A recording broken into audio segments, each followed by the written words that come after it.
দর্শক আসসালামু আলাইকুম, আপনাদের সবাইকে স্বাগত জানাচ্ছি আমাদের আজকের এই আয়োজন বাংলাদেশের সম্পদ অনুষ্ঠানে। আপনাদের সাথে আছি আমি সৈয়দ রায়হান। আজ চামড়া শিল্প নিয়ে আলোচনার জন্য আমাদের সাথে আছেন দুজন অতিথি। একজন অধ্যাপক ডক্টর সবুর আহমেদ, যিনি লেদার ইঞ্জিনিয়ারিং ইনস্টিটিউট ঢাকা বিশ্ববিদ্যালয়ের অধ্যাপক, এবং আরেকজন আছেন তানিয়া ওয়াহাব, যিনি প্রতিষ্ঠাতা কারিগর ও টেন। আপনাদের দুজনকেই স্বাগত জানাচ্ছি আমাদের আজকের এই আয়োজনে। শুরুতেই আমি চলে যাব অধ্যাপক ডক্টর সবুর আহমেদের কাছে, যিনি লেদার ইঞ্জিনিয়ারিং ডিপার্টমেন্টে পড়াচ্ছেন দীর্ঘদিন। স্যার, আসলে আপনি তো যেমনি একাধারে পড়াচ্ছেন, তার আগেও আপনার একটি অভিজ্ঞতা রয়েছে বিভিন্ন কোম্পানিতে কাজ করার। স্যার, একটু বলবেন যে বর্তমানে আমাদের লেদার ইন্ডাস্ট্রির যে পরিস্থিতি, এটার আসলে আপনি প্রধান চ্যালেঞ্জগুলো আসলে আপনার কাছে কি মনে হয় sir? Leather industry, even the sector, leather সেক্টরটা এখন অত্যন্ত একটা চ্যালেঞ্জের মধ্যে দিয়ে পার হচ্ছে। পার্টিকুলারলি এই বিশ্বায়নের যুগে, যখন সারা পৃথিবী উন্মুক্ত, যেখানে মুক্তবাজার অর্থনীতি, সেই অর্থনীতিতে আমরা এইখানটায় বেশ একটু পিছিয়ে আছি। এটা একটা বড় কারণ হচ্ছে লেদার সেক্টরের যে একটা মাদার ইন্ডাস্ট্রি, সেটা হচ্ছে লেদার ইন্ডাস্ট্রি। সেই লেদার ইন্ডাস্ট্রির মূল পণ্য সেটা হচ্ছে ফিনিশ লেদার, যেটা কিনা ফুটওয়্যার এবং লেদার গুডস ইন্ডাস্ট্রির র মেটেরিয়ালস হিসেবে ব্যবহার হয়। তো সেই ফুটওয়্যার ইন্ডাস্ট্রির জন্য যে র মেটেরিয়ালসটা তৈরি হচ্ছে, সেই র মেটেরিয়ালসটা কিন্তু ফুটওয়্যার ইন্ডাস্ট্রি, বিশেষ করে যেগুলো ব্র্যান্ডেড কোম্পানির কাছে যেগুলো বিক্রি হয়, বা বিদেশি বড় বড় কান্ট্রিগুলো যেখানে এক্সপোর্ট করা হয়, সেইখানে এক্সপোর্ট করা সম্ভব হচ্ছে না, ফিনিশ লেদারও না, এবং বাংলাদেশে এই লেদার দিয়ে তৈরি পণ্য বিপণন করা যাচ্ছে না। এর একটা বড় কারণ হচ্ছে এখন বিদেশে এইগুলো রপ্তানি করতে গেলে একটা সার্টিফিকেশন লাগে। সেই সার্টিফিকেশনটা মূলত যে এনভায়রনমেন্ট, ওয়ার্কার্স হেলথ ইস্যুস ইত্যাদি বিষয় নিয়ে সেই সার্টিফিকেশনটা হয়। যেই সার্টিফিকেশনটা আমাদের দেশে যে লেদার ইন্ডাস্ট্রিগুলো আছে, সেই ইন্ডাস্ট্রিগুলো, এই পার্টিকুলারলি যে সাভারে যে ট্যানারি ইন্ডাস্ট্রিয়াল এস্টেট আছে, সেখানে যে ইন্ডাস্ট্রিগুলো আছে, সেই ইন্ডাস্ট্রিগুলো এই সার্টিফিকেশন পাচ্ছে না, পায়নি, এবং যার ফলে এইখানে যে 155টা ইন্ডাস্ট্রি, সেগুলো যতগুলো ফাংশনাল আছে, তাদের ইন্ডাস্ট্রিগুলোর এই চামড়াগুলো বাইরে ভালো ভালো দেশ যেগুলো, সেগুলোতে বিক্রি করা যাচ্ছে না, এবং ওই চামড়া দিয়ে তৈরি পণ্য বিদেশে ভালো ভালো ব্র্যান্ডেড যে বায়ারগুলো আছে, তাদের কাছে বিক্রি করা যাচ্ছে না। এটা একটা বড় চ্যালেঞ্জ, এবং সেই চ্যালেঞ্জ মোকাবেলা না করতে পারলে আমরা এরকম পিছিয়েই থাকব। আরেকজন অতিথি আছেন আমাদের সাথে, যিনি একজন উদ্যোক্তা। আপনি আসলে লেদার বিষয়ে পড়াশোনা করেছেন, পরবর্তীতে এই সেক্টরেই আপনি নিজেই উদ্যোক্তা হয়ে কাজ শুরু করেছেন। তা আপনার কাছে কি মনে হয় আসলে এখন পর্যন্ত প্রতিবন্ধকতাগুলো আপনারা কি কি দেখতে পাচ্ছেন? বিশেষ করে যারা ফার্স্ট প্রজন্মে বিজনেসে এসছে, ব্যবসাতে আসছে, তাদের জন্য অভিজ্ঞতাটা একটা বড় ফ্যাক্টর। পাশাপাশি আমাদের দেশে মার্কেটিং, যেটা যে লেদার প্রোডাক্টটা কোথায় বিক্রি করবে, বিক্রির জায়গাটা আসলে একজন উদ্যোক্তার পক্ষে কষ্টকর হয়ে যায় বের করা। পাশাপাশি আমি যেমন লেদার ব্যাগ এবং জ্যাকেট নিয়ে কাজ করি, আমাদের র ম্যাটেরিয়াল বাংলাদেশে ভালো লেদার অ্যাভেলেবেল, কিন্তু এছাড়া যে আর বাকি ম্যাটেরিয়ালগুলো লাগে, যে সাপ্লাই চেইনে, যেমন ধরেন আমরা যখন একটা জিপার ইউজ করছি, রানার ইউজ করছি, ব্যাগের বিভিন্ন ম্যাটেরিয়ালগুলো, ওগুলো কিন্তু আমাদের চায়না থেকে আমদানি করতে হয়। তো সেই জায়গা থেকে আমাদের ব্যাকআপ লিঙ্কেজটা গড়ে ওঠে নাই। হ্যাঁ, তো আমরা এসএমই উদ্যোক্তারা যখন কোনো একটা প্রোডাক্ট বানাই, বা মাঝারি উদ্যোক্তারাও বলবো, তখন দেখা যায় যে চায়নাতে যেমন তারা যখন একটা প্রোডাক্ট বানায়, সব কিছুই তাদের হাতের কাছে, তারা খুব সহজেই বানিয়ে ফেলতে পারে। কিন্তু আমাদের দেশে আমরা লেদার ছাড়া বাকি ইন্ডাস্ট্রিটা কিন্তু গড়ে ওঠে নাই, যদিও এটার কিন্তু অনেক বেশি চাহিদা আছে, লোকাল পণ্যের চাহিদা, পণ্য এবং লোকাল মার্কেটে কিন্তু এখন ওই ম্যাটেরিয়ালেরও অনেক চাহিদা আছে। তো আমাদের দেশে কিন্তু ফুটওয়্যার ম্যাটেরিয়ালের কোনো ব্যাকআপ লিঙ্কেজের যে ইন্ডাস্ট্রিগুলো, সেগুলো কিন্তু গড়ে ওঠে নাই। অ্যাডহেসিভ কিছু পাওয়া যায়, বাট সব কিছু কিন্তু পাওয়া যায় না। তো এই জন্য দেখা যায় অনেক সময় আমরা যখন এক্সপোর্ট করতে চাই, তখন বায়ারদের অনেক রিকোয়ারমেন্ট, আমরা এই কারণে সময়টা আমরা মানে কন্ট্রোল করতে পারি না, যেটা অন্যান্য দেশে, ধরেন ভিয়েতনামে ওদের কিন্তু ব্যাকআপ একটা ভালো লিঙ্কেজ হয়ে গেছে। ভিয়েতনামের সাথেই কিন্তু আমাদের মোটামুটি লেদার ইন্ডাস্ট্রি নিয়ে বিশ্ববাজারে প্রতিযোগিতা, ভিয়েতনাম, পাকিস্তান, ইন্ডিয়া। তো ওদের দেশে দেখা গেছে যে ওরা কিন্তু ম্যাটেরিয়ালেও, মানে লেদার প্রোডাক্টগুলোর পাশাপাশি ওরা অন্যান্য ম্যাটেরিয়ালেও অনেক এগিয়ে গেছে। আমরা এই জায়গাটায় পিছিয়ে আছি, কিন্তু আমাদের কিন্তু দেখা যায় যে আমাদের লেদারের কোয়ালিটি কিন্তু ভালো, এবং আমাদের ওয়ার্কম্যানশিপও কিন্তু ভালো। তো সব মিলিয়ে এটা একটা প্রতিবন্ধকতা, যে আমরা যদি ব্যাকআপ লিঙ্কেজটা তৈরি করতে পারি, অথবা ধরেন আমাদের দেশে ইন্ডাস্ট্রি যদি নাও হয়, চায়না থেকেও কিভাবে একজন এসএমই উদ্যোক্তা খুব সহজে ম্যাটেরিয়ালগুলো কালেক্ট করতে পারে সেটার যদি একটা লিঙ্কেজ করে দেওয়া যায় আমাদের দেশের উদ্যোক্তাদের জন্য, সেটারও দরকার আছে। সেটা কি মনে করেন, সেটা কি আসলে রাষ্ট্র সেটা করবে, মানে সরকারের পক্ষ থেকে আসতে হবে? সরকারের পক্ষ থেকে করলে খুবই ভালো হয়, কারণ হচ্ছে দেখেন এসএমই উদ্যোক্তাদের জন্য কিন্তু অনেক প্রজেক্ট আছে, ওই প্রজেক্টে বিভিন্ন ট্রেনিং দেওয়া হয়। তো আমার মনে হয় এগুলোও আমাদের প্রয়োজন। সো এই প্রজেক্টের মাধ্যমেও কিন্তু এই লিঙ্কেজটা করে দেওয়া সম্ভব। একটা হয়তোবা যেটা হয় যে হয়তোবা একটা গ্রুপ থেকে ওরা শুরু করতে পারে, যে এই একটা গ্রুপকে হেল্প করার মাধ্যমে শুরু করতে পারে, তারপর লিঙ্কেজটা যদি দাঁড়িয়ে যায় দেখা যাবে বাকিরাও সেটাকে কপি করতে পারে। আর পাশাপাশি আরেকটা ব্যাপার হচ্ছে যে আমাদের নিজেদের দেশের মার্কেটও কিন্তু অনেক বড়, কিন্তু আমাদের দেশের মানুষরা কিন্তু জানেও না বাংলাদেশে এত ভালো ব্যাগ বিক্রি হয় বা মানে তৈরি হয় বা ফুটওয়্যার তৈরি হয়। সেক্ষেত্রে আমাদের দেশ গার্মেন্টস এক্সপোর্ট হয়, আমাদের দেশে ওর মানুষের জানা উচিত যে বাংলাদেশে এত সুন্দর প্রোডাক্ট তৈরি হচ্ছে। তো এই জায়গাটারও মানে আমাদের লোকাল মার্কেটটাও যে এত স্ট্রং, সেইখানেও মার্কেটিংয়ের একটা প্রয়োজন আছে, এবং এটা আসলে সরকারি বা বেসরকারি মাধ্যমেই করা সম্ভব এই মার্কেটিংটা। স্যার একটু বলবেন যে আপনারা যখন আসলে পড়ান একজন শিক্ষার্থীকে, আপনারা তো নানান অ্যাঙ্গেল থেকেই আসলে পড়িয়ে থাকেন, তো আসলে বাস্তবে যাওয়ার পর বাস্তবতার সাথে একাডেমিক যেই পড়াশোনা, এটার কতটুকু সম্পর্ক আসলে স্টুডেন্টরা দেখতে পায়? Leather products, footwear, even leather, এগুলো ফ্যাশন ওরিয়েন্টেড বিষয়, এবং এখানে প্রতিনিয়তই চেঞ্জ হচ্ছে। আমাদের সিলেবাস সেটাও আমরা আপডেট করি, কিন্তু হয়তো অত ফ্রিকোয়েন্টলি হয় না যত ফ্রিকোয়েন্টলি এটা চেঞ্জটা হচ্ছে।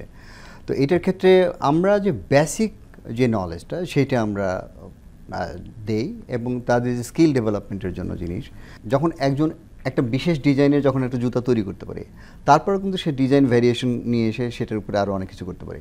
ইন্ডাস্ট্রিগুলো যেটা সেটা একেবারে আপ টু ডেট, তাদের যে কাস্টমার সার্ভিস দেওয়ার জন্য তারা প্রতিনিয়ত এটা চেঞ্জ করছে, কিন্তু বেসিক জিনিস তো সেম। তো ইন্ডাস্ট্রির সাথে কিছু পার্থক্য হয়, সেটা হলো যে পার্থক্যটা এমন যে তারা এখান থেকে শিখে গিয়ে ইন্ডাস্ট্রিতে গিয়ে খুব কম সময়ে এটাকে কপ করতে পারে, যে এটাকে নিজেদেরকে মানিয়ে নিতে পারে এবং নিজেরা ডেভেলপমেন্টের সাথে যুক্ত হতে পারে। বর্তমানে আমরা যদি একটু বাংলাদেশের চামড়া শিল্পকে একটু মূল্যায়ন করতে চাই, আমরা দেখি যে কোরবানি ঈদে কিন্তু একটি বিশাল পরিমাণ একটি চামড়া কিন্তু সংগ্রহ করা হয়, ট্যানারিগুলো নিয়ে থাকে। তো আগে আমরা যেরকমটি দেখতাম যে আসলে চামড়ার একটি মূল্যমান গ্রাহকরা পেতেন, গত কয়েক বছর কিংবা বেশ কিছুদিন ধরে আমরা দেখতে পাচ্ছি সেই দামটা কিন্তু পাচ্ছে না, বরঞ্চ দেখা যাচ্ছে আমরা যদি কোনো প্রোডাক্ট কিনতে যাই সেক্ষেত্রে কিন্তু প্রাইস প্রতি বছরই 200-100 টাকা করে বাড়ছে। তো আপনার কাছে কি মনে হয় গ্যাপটা কেন তৈরি হলো? খুব বেশি দিন আগের কথা না, আমি দেখেছি যে একটা চামড়া 2000, 3000, 4000 টাকা বিক্রি হতো, এবং আমি গ্রামের ছেলে, সেই চামড়ার মূল্য এখন এমনটি দাঁড়িয়েছে যে এটার রাস্তাঘাটে ফেলে দিচ্ছে অথবা নদীতে ফেলে দিচ্ছে, মাটিতে পুঁতে ফেলছে। এখন এটা কেন হচ্ছে একটু যদি পেছন ফিরে তাকাই, তখন কিন্তু চামড়ার মূল্য নির্ধারণ করা ছিল না। তখন একটা কম্পিটিটিভ একটা ওয়েতে চামড়াটা সংগ্রহ করা হতো। প্রত্যেকটা ইন্ডাস্ট্রিগুলো তারা টাকা দিয়ে বিভিন্ন গ্রামে এলাকায় পাঠিয়ে দিত, এবং তারা এই কোয়ালিটি চামড়ার জন্য আগে থেকেই কার কতগুলো কোন গ্রামে কতগুলো জবাই হচ্ছে সেগুলোর পেছনে থাকতো, এবং সেই চামড়াগুলো কালেক্ট করতো। কিন্তু যখন থেকে আমরা লক্ষ্য করলাম যে এই চামড়ার মূল্য নির্ধারণ করে দেওয়া হচ্ছে, তখন থেকে এই প্রবলেমটা আরও প্রকট হচ্ছে। এবং এই বছরে আমি এটা একেবারে প্র্যাকটিক্যালি আমি দেখলাম, আমার গ্রামে যখন চামড়ার দাম নাই, চামড়ার মূল্য নির্ধারণ করে দেওয়া হলো যে ঢাকার বাইরে যেগুলো সেগুলো 1150 টাকা এরকম, এবং ঢাকার ভিতরে সেটা আলাদা, এবং ঢাকায় চামড়া ঢুকতে পারবে না নির্দিষ্ট একটা সময়ের মধ্যে, এবং ঢাকা থেকে কোনো চামড়া বেরোতে পারবে না, ইত্যাদি ইত্যাদি অনেক কিছু সরকার যখন নির্ধারণ করে দিলেন। তো সেখানে লক্ষ্য করলাম যে গ্রামে এই চামড়াগুলো যখন কোন মাদ্রাসায় দেওয়া হলো, মাদ্রাসা তারা ধারণা করছে যে এই চামড়াটার দাম যেহেতু 1150 টাকা, তো এটা লবণ দেওয়া এবং অন্যান্য কার্যক্রমের জন্য আমরা কত টাকা হতে পারে, ধরেন 400 টাকাই হলো এক পিস চামড়ায়, 400 টাকার বেশি তো হতে পারে না। তো 400 টাকা যদি বাদও দেওয়া যায় তাহলে কত টাকা দাম হতে পারে, তো তারা তো এটা এক্সপেক্ট করতেই পারে। তো সেই এক্সপেকটেশনে তারা ওয়েট করছে, কিন্তু দেখা গেল বিকালবেলা যে দামটা করছে সে হয়তো দেয়নি, এরপরে সন্ধ্যার পরে দেখা গেছে তার দাম আরও বিকালবেলা হয়তো 700 টাকা বলছে, সন্ধ্যার পরে এটা 300 টাকা, এবং এই 300 টাকা সে দিতে বাধ্য, কারণ তার তো এটা কোনো কাজে আসবে না। সে 300 টাকায় বিক্রি করলো, কিন্তু এই 300 টাকায় বিক্রি করাতে যিনি কিনলেন তিনি 700 টাকা দিয়ে কিনলে যে মানে মূল্যটা পেতেন, 300 টাকাতে কেনার পরে সেটা তাও পাবেন না। এবং এই চামড়াটা যখন প্রক্রিয়াজাতকরণ করা হবে তখন একটা ফ্রেশ চামড়া, একটা কোয়ালিটি চামড়া, সেটা প্রসেস করতে যে পরিমাণ কেমিক্যালস কস্টিং হয়, এই চামড়াটা যখন পচন ধরে যায়, এটা যখন পিউট্রিফ্যাকশন হয়, ব্যাকটেরিয়াল অ্যাকশন হয়, তখন সেটা আরও বেশি পরিমাণ কেমিক্যালস ব্যয় করতে হয় এবং একই সাথে তার কেমিক্যালস কস্টিং বেড়ে যায়, কিন্তু সেটা গুণগত মান আরও খারাপ হয়। তাহলে এই যিনি 300 টাকা দিয়ে কিনলেন তিনিও লস করলেন, এবং যিনি বিক্রি করলেন তিনিও 700 টাকার জায়গায় 300 টাকা 400 টাকা লস করলেন। ওভারঅল এই দেশ ক্ষতিগ্রস্ত হলো, জাতি হিসেবে আমরা ক্ষতিগ্রস্ত হলাম। আমি মনে করি দেশ না, শুধু পৃথিবী ক্ষতিগ্রস্ত হলো এটার কারণে। তো এটা মূল্যটা নির্ধারণ না করা থাকলে, যখন দেখা যেত যে চামড়ার সবাই 400 টাকায় দাম করছে এবং সেও জানে না যে এটার কত দাম, সে 400 টাকা দিয়ে দিত এবং বিকালবেলায় দিত, তখন এই ব্যাকটেরিয়াল যে ইনফেকশনটা সেটা হতো না, এই ক্ষতিটা হতো না। তো আমার কাছে মনে হয় যে এই মূল্য নির্ধারণ না করে দিলে, কারণ তার তো একটা বিশ্বাস যে সরকার যেখানে 1150 টাকা বলে দিয়েছে সেখানে তো এই দাম আমি পাবোই না। কিন্তু স্যার এটা থেকে যখন একটা প্রোডাক্ট পর্যন্ত যায়, মানে কস্টিংগুলো কেমন স্যার সেটা একটু জানতে চাচ্ছিলাম। কস্টিংগুলো আমাদের দেশে কস্টিং ওই যে যেমনটি আমাদের তানিয়া হক বললেন যে ব্যাকওয়ার্ড লিঙ্কেজ, এই লেদার ইন্ডাস্ট্রির ক্ষেত্রেও সেটা অনেকটাই প্রযোজ্য, যে বেশিরভাগ কেমিক্যালস বিদেশ থেকে আমদানি করতে হয় এবং সেই আমদানির দেখা যায় যে সেখানে কস্টিংটা একটু বেশি হয়। আমাদের দেশে কিন্তু এই যে কিছু কিছু কেমিক্যালস আগে তৈরি হতো, এখন সেগুলো কেমন যেন একটু নিরুৎসাহিত এবং সেগুলো তো মানে ওইভাবে প্রোডাকশন হচ্ছে না, যার ফলে কেমিক্যালস কস্টিংটা একটু বেশি হচ্ছে। আরেকটা বিষয় যে সেখানে ঠিক প্রপার টেক কেয়ার করা হয় না, কারণ most of the industry bonded ওয়্যার হাউসের আওতায় তারা কেমিক্যালসগুলো ইম্পোর্ট করে, তো সেক্ষেত্রে তারা কিছু সুবিধা পায়। আমার কাছে মনে হয় সেই কারণে যে এখানে রিসার্চ অ্যান্ড ডেভেলপমেন্ট ইন্ডাস্ট্রিগুলোতে যেটা থাকা দরকার সেইটার সে মতো নাই। রিসার্চের পেছনে কোনো পয়সা খরচ করেন না ইন্ডাস্ট্রি ওনাররা। একটু তানিয়ার কাছে যেতে চাই, আপনি একটু বলবেন যে আমরা শুনতে পেয়েছি এই সেক্টরে চামড়া শিল্পে নিঃসন্দেহে যে আরএমজি সেক্টরের পর বড় একটি সেক্টর ধরতে গেলে চামড়া শিল্প, কিন্তু এরপরও এখানে নতুন কোনো উদ্যোক্তা আসতে গেলে আমরা দেখতে পাই যে ট্যানারি শিল্প যেটি রয়েছে খুব ট্রেডিশনাল ওয়েতেই কিন্তু সেটি চলছিল এবং এখনও অনেকটুকু চলমান, তথ্য প্রযুক্তির খুব একটি ছোঁয়া কিন্তু লাগেনি। কিন্তু নতুন কোনো উদ্যোক্তা আসতে গেলেও আমরা শুনতে পাই নানান প্রতিবন্ধকতার কারণে তারা আসলে আসতে পারেন না। তো এই বিষয়টি আপনারা ফেস করছেন কিনা? লেদার প্রোডাক্ট এবং ফুটওয়্যার ফ্যাক্টরি যদি আমি দিতে চাই, আমি খুব ছোট করে শুরু করতে পারবো, কিন্তু ট্যানারি এটা সম্ভব না।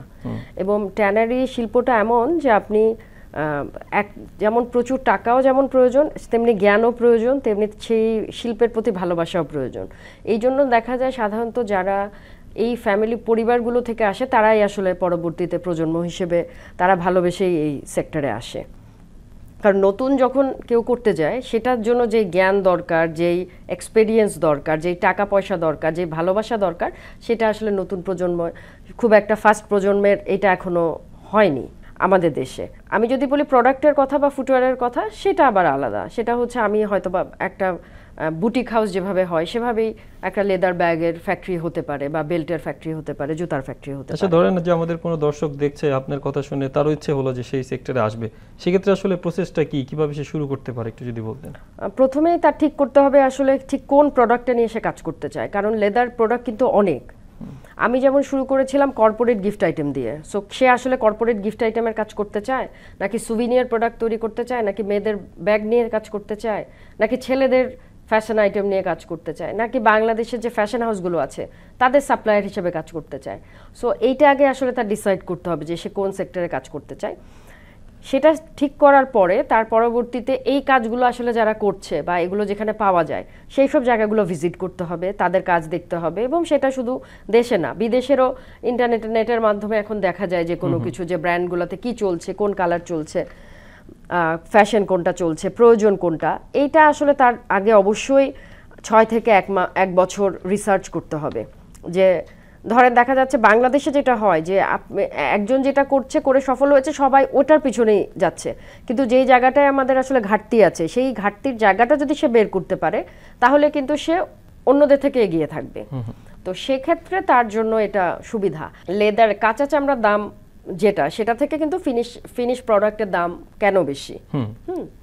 এটার কারণ হচ্ছে আমরা কিন্তু প্রসেস ইন্ডাস্ট্রি যেটা বললাম, কাঁচা চামড়ার যে ট্যানারি যাদের আছে তাদের কিন্তু অনেক বেশি টাকা ইনভেস্ট করতে হয়। সেখানে কিন্তু অনেক এই যে এক্সট্রা কিছু কেমিক্যাল আছে, 7টা বা 8টা ধাপ আছে এটা কমপ্লিট করার, সেখানে টেকনোলজিস্টরা চাকরি করে, সব মিলিয়ে তাদের যে খরচ সেটার সাথে তারা অ্যাড করে। হ্যাঁ, আর আগে যেটা হতো যে আমাদের দেশের চামড়াগুলো কিন্তু বিশ্বের বিভিন্ন দেশে ইউরোপ এবং অস্ট্রেলিয়া ভালো ভালো ব্র্যান্ডে কিন্তু আমাদের দেশে চামড়া যেত, কিন্তু ইটিপির যে প্রবলেমটা হলো এটার পরে কিন্তু তারা আমাদের বাংলাদেশ থেকে ভালো প্রাইসে চামড়া কেনা বন্ধ করে দিয়েছে, যার কারণে আমাদের দেশের উদ্যোক্তারা এখন আমাদের দেশের সবচেয়ে বড় মার্কেট হচ্ছে চায়না। তো চাইনিজ যারা এন্টারপ্রেনার তারা কিন্তু খুব অল্প প্রাইসে বাংলাদেশ থেকে চামড়া নিতে চায়। সুতরাং যে এখন চামড়াটা প্রসেস করছে সে কিন্তু মোটামুটি একটা কম দামেই তার বিক্রি করে দিতে হচ্ছে, যার কারণে তারও এখন ওই আগ্রহটা থাকে না বেশি দামে চামড়া কেনার। আর পরবর্তীতে আপনি যখন এই কাঁচা চামড়াটা কিনে আনবেন, কিনে আনার পরে আপনার একটা ফ্যাক্টরি সেট আপ দিতে হবে, সেট আপের কিন্তু একটা খরচ আছে, আপনার ওয়ার্কার ডেভেলপমেন্ট করতে হবে, পাশাপাশি আপনার কিন্তু টেকনোলজিস্ট রাখতে হবে। এইটার যে ওভারঅল খরচ, এবং এই যে আপনি একটা ফ্যাক্টরি দিলেন আপনার কিন্তু পার মান্থ একটা বিক্রি থাকতে হবে। এখন ওই বিক্রি করতে গিয়ে আপনার যখন দেখবেন যে আপনি 50টা মানিব্যাগ বিক্রি করতে পারছেন সাপোজ, তখন কিন্তু আপনার কস্টিং, আপনার ফ্যাক্টরি কস্টিংয়ের সাথে কিন্তু এই 50টা মানিব্যাগের বিক্রির প্রফিট ধরতে হবে যে কত টাকা প্রফিট করলে আপনি 50 পিস মানিব্যাগ বিক্রি করলে আপনি আপনার খরচ সহ ফুল সেটআপের খরচ উঠাতে পারবেন। এবং তারপরে আসে ব্র্যান্ডিং। আপনি যদি ফ্যাক্টরি থেকে তো সরাসরি আপনি বিক্রি করতে পারবেন, আপনার অনলাইনে করতে হবে অথবা আপনি ব্র্যান্ড করতে হবে। ব্র্যান্ড করলেও কিন্তু ব্র্যান্ডে কিন্তু আপনার 50% খরচ চলে যাবে, দোকানের খরচ আছে, শোরুমের খরচ, আমাদের ভ্যাট ট্যাক্স আছে, প্রায় আমাদের ফ্যাক্টরিতে 21টা কাগজ আমাদের মেনটেন করতে হয় প্রতি বছর। সো এগুলো কিন্তু সব অ্যাড হবে, পরিবেশের বিভিন্ন ব্যাপার আছে, ওয়ার্কারদের বেনিফিট আছে, সব কিছু যখন আপনি দাঁড় করাবেন তখন কিন্তু ওই প্রাইসটা আসলে কাঁচা চামড়ার প্রাইসের সাথে আপনার মানে মিলালে হবে না। এবং একটা ইন্টারন্যাশনাল ব্র্যান্ড একবার প্রকাশ করেছিল যে তারা $100 যেই জুতাটা বেচে সেই জুতার লেদারের প্রাইস অনলি $3 করে তারা কেনে, বাকি $97 কিন্তু তাদের অন্যান্য খরচ এবং প্রফিট। স্যার, আপনি একটু আমাদেরকে বলবেন যে আপনারা এখন যে কারিকুলামগুলো আছে আপনাদের, সেখানে আসলে কোন বিষয়গুলোতে আপনারা জোর দিচ্ছেন, আর লেদার ইন্ডাস্ট্রি নিয়ে আপনাদের কোনো গবেষণা চলমান আছে কিনা? এখন প্রত্যেকটা সাবজেক্টেরই কন্টেন্টগুলো আমরা চেঞ্জ করে থাকি, এবং সাবজেক্ট টিচার এগুলো সবসময় মানে লেটেস্ট ইয়েগুলোর সাথে থাকে। আর আপনার আগের একটা প্রশ্ন একটা ইয়ে ছিল যে এটা কিন্তু আমার মনের মধ্যেও প্রশ্ন, এবং আরও অনেকেই এরকম জিজ্ঞাসা করেন যে নতুন উদ্যোক্তা ট্যানারি সেক্টরে কেন আসছে না? বিদেশি উদ্যোক্তারাও তো এখানে আসতে পারতো, কিন্তু কেন আসছে না?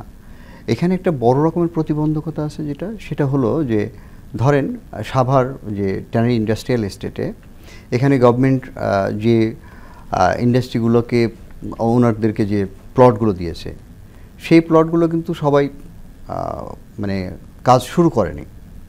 অনেকগুলো ইন্ডাস্ট্রি, 155-56টা ইন্ডাস্ট্রি, তার মধ্যে থেকে ধরেন 130-35টা এটা কাজ করছে, বাকিগুলো কিন্তু জাস্ট জায়গা নিয়ে প্লট করে রেখে দিয়েছে।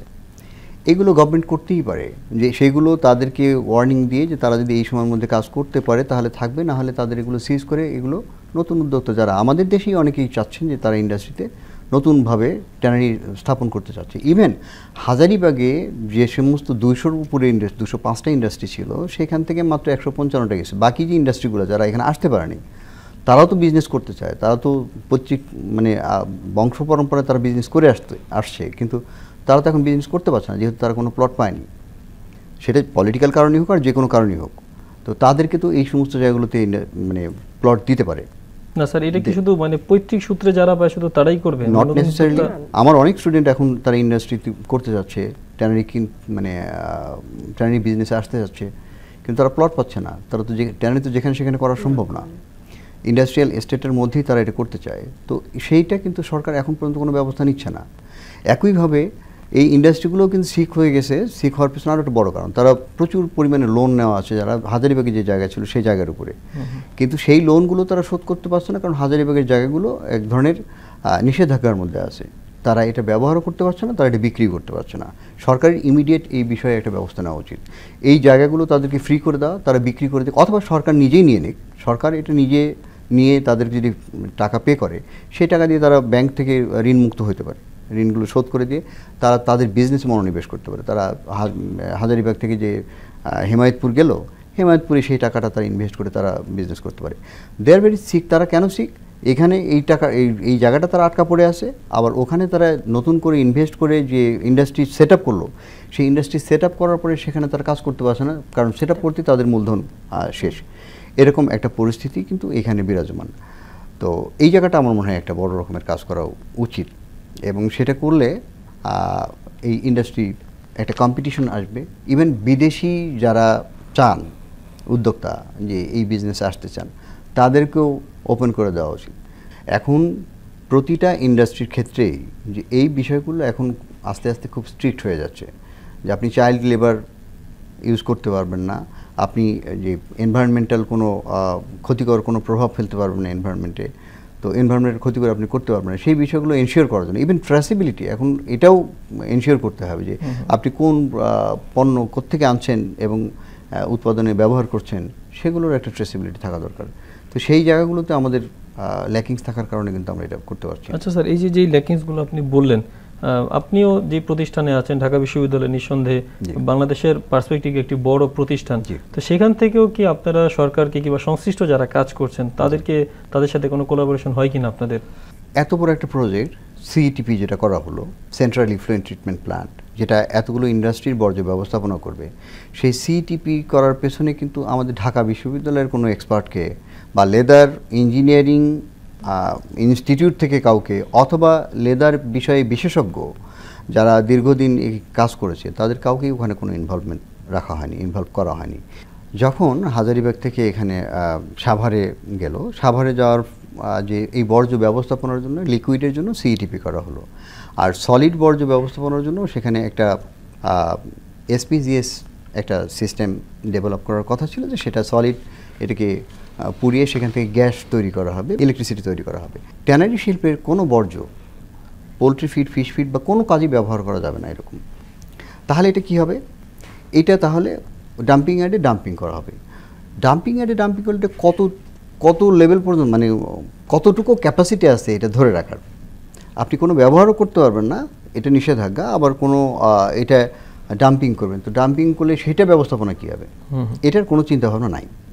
এই সলিড দিয়ে আমরা অনেক কিছু করতে পারি, যেমন আমরা একদম কাঁচা চামড়া যেটা হাইডস অ্যান্ড স্কিন, এটা ট্রিমিং সেটার মধ্যে তো কোনো ক্রোমিয়াম নাই, এটা একটা বিশুদ্ধ মাংসের মতন, শুধু এটার সাথে হেয়ার আছে।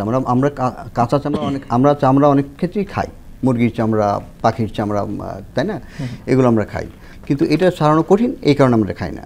কিন্তু এটার মধ্যে আছে কি? এটার মধ্যে আছে শুধু প্রোটিন, ফ্যাট আর পানি। তো জিলেটিন তৈরি করলে সেটা আমরা খাদ্যপণ্য হিউম্যান ফুড হিসেবে আমরা ব্যবহার করতে পারি, আবার এটাকে ফিড হিসেবে আমরা ব্যবহার করতে পারি, যে এটার মধ্যে কোনো রকম কোনো ঝামেলা নেই।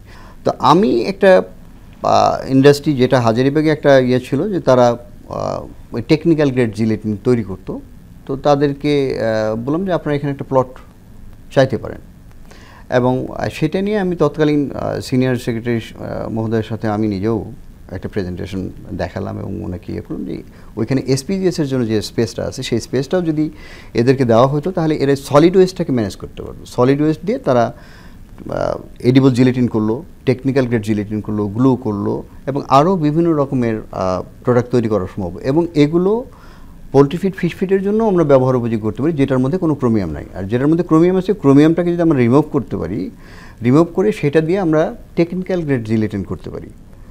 তো সেটা দিয়ে টেকনিক্যাল, যেটা আমরা কোনো ফুড ফিডে ব্যবহার হবে না, কাজ করা হবে সেগুলো। কিন্তু পরবর্তীতে ওনার তরফ থেকে যেটা আনসার পাওয়া গেলো, যে শুধুমাত্র ট্যানারির জন্য, এখানে অন্য কোনো রকম ইন্ডাস্ট্রি সেখানে দেওয়ার পারমিশন নেই এবং সুযোগ নেই। এবং সেক্ষেত্রে ট্যানারি ওনারদের যে অ্যাসোসিয়েশনগুলো, তাদের তরফ থেকেও বোধহয় এক ধরনের চাপ ছিল, এটি ওনার তরফ থেকে আমি জানতে পারছিলাম। তো সুতরাং দেখা গেল কি, সলিড ওয়েস্ট আমরা এইভাবে জমাচ্ছি, আমরা ওখানে পুকুর কাটছি, পুকুরের মধ্যে ঢেলে রাখছি, এই ধরনের ব্যবস্থা। মানে ওয়েস্ট ব্যবস্থাপনার জন্য আপনার এই প্রোগ্রামটি ছিল। হ্যাঁ, সঠিক মানে নির্দেশনা আমরা ফলো করি না, সঠিক পরামর্শ আমরা নেই না, এবং সেটার কারণেই সম্ভবত এগুলো এরকমটি হচ্ছে। এখন পর্যন্ত বাংলাদেশের যে মার্কেটটা আপনার আছে কিংবা আপনার মতো যারা উদ্যোক্তা আছেন তাদের যে মার্কেটটা আছে, এটা আসলে ইন্টারন্যাশনাল মার্কেটেও নিয়ে যাওয়া পসিবল কিনা আপনাদের কাছে কি মনে হয়? যে গোশটা আপনারা তৈরি করছেন মানে ওই মানের কিনা যেটা আসলে বিদেশি বায়াররা নিতে চায়? হ্যাঁ, অবশ্যই, কারণ আমাদের শুধু হাজারীবাগেই 50 থেকে 60 জন উদ্যোক্তা আছে যাদের প্রোডাক্ট রেগুলার দেশের বাইরে যায়।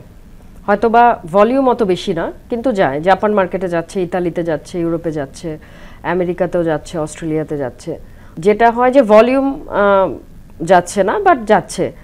আর পাশাপাশি হচ্ছে আমাদের প্রোডাক্টের কিন্তু কোয়ালিটি নিয়ে বিশ্ববাজারে যারা যেসব বায়াররা আমাদের সাথে কাজ করে তারা কিন্তু সন্তুষ্ট। একটু ফিনিশিং নিয়ে বলবেন, যে ফিনিশিং নিয়ে কিছু কথাবার্তা থাকে যে যেটা আসলে আমাদের দেশে আমরা খুব ভালো ফিনিশিং দিতে পারছি না না। না না, এটা আসলে ভুল ধারণা।